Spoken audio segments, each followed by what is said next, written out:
శ్రీ శ్రీ లలితా పరమేశ్వరి చక్రపురం ఛానల్కి స్వాగతం సుస్వాగతం. ఇదే భగవద్గీత. యుంజన్ ఏవం సదా ఆత్మానం యోగి నియత మానసః శాంతిం నిర్వాణ పరమాం మత్సంస్థాం అధిగచ్చతి.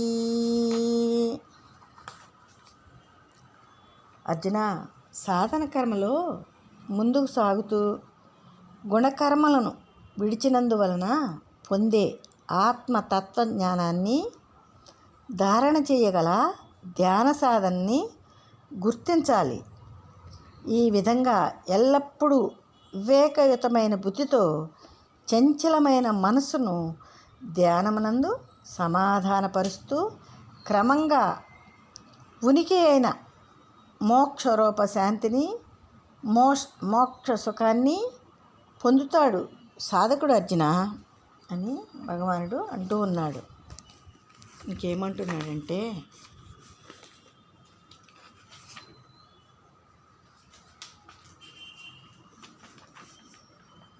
నా అతి అస్నతః తు యోగః నా అస్తి చ ఏకాంతం అనస్నతః నా చ అతిస్వప్నశీలస్య జాగ్రత్తః నా ఏవ చ అర్జున.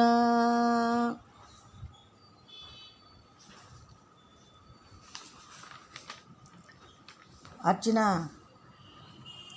ఎక్కువగా తినేవానికి సాధన కానీ ధ్యానం కానీ ఉండదు.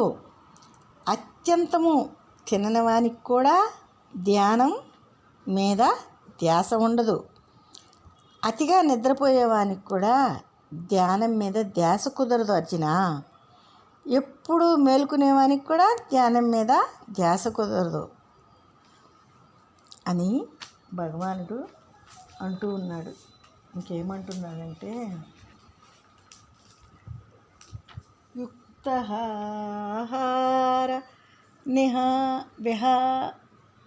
విహారస్య యుక్తచేష్టస్య కర్మసు యుక్తస్వప్న అవబోధస్య యోగః భవతి దుఃఖః. అర్జున,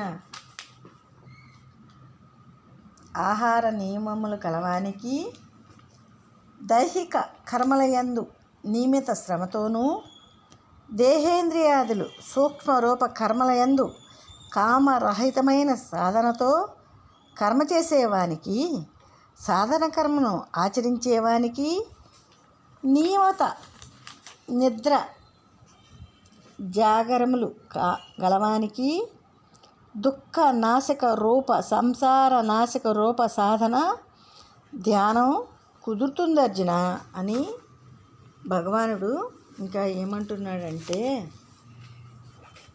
యథా వినియతం చిత్తం ఆత్మని ఏవ అవితిష్ఠతే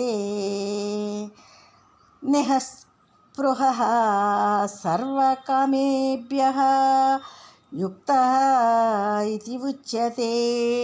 తథా నిగ్రహింపబడిన మనసు ఆలోచనలు ఆత్మతత్వమునందే ఎప్పుడు నిలిచి ఉంటాయో, సర్వకామములందు ఎప్పుడు స్పృహమాత్రమైన వృత్తి కూడా లేకపోతుందో, అప్పుడు సాధకుడు యోగమును పొందినవాడవుతాడు అర్జున.